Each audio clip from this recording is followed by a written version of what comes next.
Mas eu tinha que consertar, tem que consertar meus movimentos. Não, mas você teve tempo. Por isso que a menina pega no seu pé. Não, não por isso, Isilda. Só que já era uma oportunidade, né? Ela já terminou, né? Ela não queria estudar moda lá. Enquanto a Angélica estava lá por um tempo. Apesar que eu também não ia dar que a Angélica voltou agora e ela ia começar agora.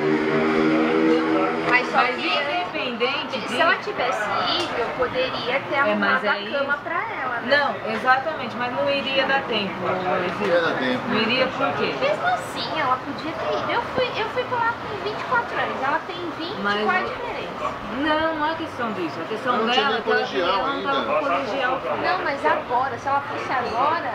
Mas agora você não tá lá, né? Mas ela podia fazer tudo sozinha, Roberto. Lógico que pode. Ela não tem a iniciativa que você tem, Angélica. Para com isso.